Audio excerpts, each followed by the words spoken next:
क्या आप जानते हो सियाचिन ग्लेशियर जो कि सिर्फ बर्फ से ढका रहता है, वहाँ हमारे जवान कैसे रहते हैं, उनका जीवन वहाँ कैसे बीतता है। तो चलो जानते हैं। सियाचिन ग्लेशियर जो कि समुद्र तल से 6,700 मीटर की ऊंचाई पर स्थित है, जिसका टेम्परेचर दिन में -30 डिग्री सेल्सियस और रात में -70 डिग्री सेल्सियस तक पहुँच जाता है। ऑक्सीजन इतना कम कि अगर किसी सैनिक की सांस फूल गई तो उसे बचा पाना बहुत मुश्किल है। लेकिन सवाल यह है कि आखिर क्यों भारतीय जवान की जान की बाजी लगाकर वहां पर तैनात किया जाता है। तो आपको बता दूं कि इसका सबसे बड़ा रीजन है हमारा पड़ोसी देश पाकिस्तान। एक्चुअली 1949 के कराची समझौते और 1972 के शिमला समझौते में भारत और पाकिस्तान के बीच यह तय हुआ था कि कोई भी देश सियाचिन पर अपना कब्जा नहीं करेगा।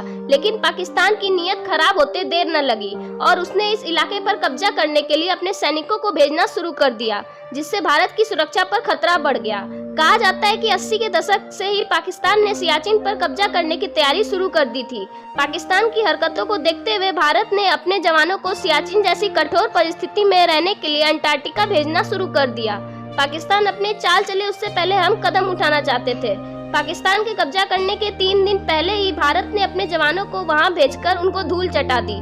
तभी से ही सियाचिन पर भारत और पाकिस्तान की सेना आमने सामने तैनात रहती है। यहाँ ऑक्सीजन की इतनी कमी है कि यहाँ हर साल हमारे कई जवान की नींद में ही मृत्यु हो जाती है। सियाचिन का मौसम और वहाँ चलने वाली तेज हवाओं के कारण कोई भी हेलीकॉप्टर यहाँ टिक नहीं पाता है और इसी वजह से सैनिकों के लिए हर साल का राशन कुछ ही महीनों में जुटाया जाता है, जिसे जवानों को पूरी साल चलाना पड़ता है।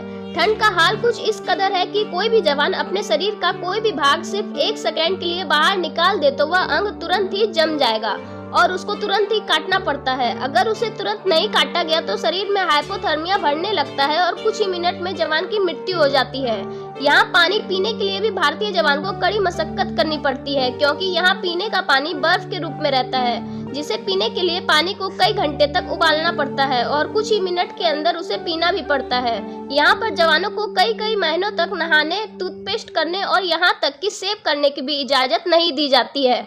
इसके पीछे का रीजन यह है कि जैसे ही टूथपेस्ट को बाहर निकाला जाएगा वह तुरंत ही जमकर बर्फ का टुकड़ा बन जाता है।